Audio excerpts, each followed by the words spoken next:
क्या नाम है जी आपका? योगेश शर्मा। क्या हुआ था आपके साथ? मेरे साथ में ये हुआ था, मैं 19 तारीख को अपने भाई के साथ में, छोटे भाई के साथ में घर की शॉपिंग करके आ रहा था। तो सिकंदरा से रॉन्ग साइड चलते हैं तो वहाँ पे एक दरोगा जी मिलते हैं, वो चेकिंग कर रहे थे। उन्होंने हमसे बोला कि रॉन्ग साइड नहीं जाओगे। हमने तुरंत अपनी बाइक को वहाँ से मोड़ लिया। तो दरोगा जी फिर भी हमारा फोटो खींचने लगे बाइक का। तो मैंने कहा आप क्यों फोटो खींच रहे हो? हमने आपकी बात की अवहेलना नहीं की है, हमने आपकी बात को माना है, हम आपकी सीधी साइड जा रहे हैं। तो मुझसे बोलते हैं कि चालान तो होगा। मैंने कहा भाई साहब रहने दो।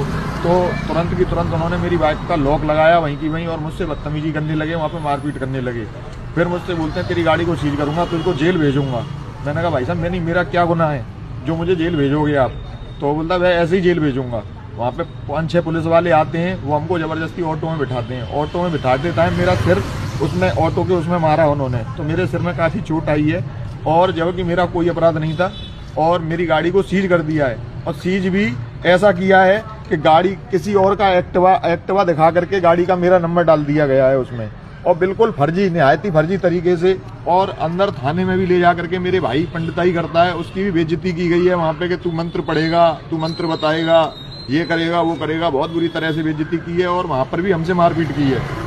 और इंस्पेक्टर साहब से भी हमारी बातें हुई, तो इंस्पेक्टर साहब हमसे कहते हैं कि इन्होंने गलत किया है दरोगा जी ने। दरोगा जी को भी बुला के कह रहे थे कि तुम ऐसे कैसे बैठा लोगे, किसी दिन तुम थाने को नपवा दोगे। हमारे सामने ये सारा प्रकरण हो रहा था। और जब तक मुंशी साहब को बुला करके इंस्पेक्टर साहब पूछ रहे हैं कि लिखापढ़ी हो गई है, तब तक उन दरोगा जी ने लिखापढ़ी करा दी। दरोगा जी का नाम है नीरज शर्मा, वो नीरज सोलंकी। उन्होंने ये कार्रवाई की है, जबकि मेरा कोई दोष नहीं था किसी भी प्रकरण में। अगर मेरा 1% भी दोष है तो मैं सब सारी चीजें झेलने को तैयार था, लेकिन मेरा 1% भी दोष नहीं था उसमें।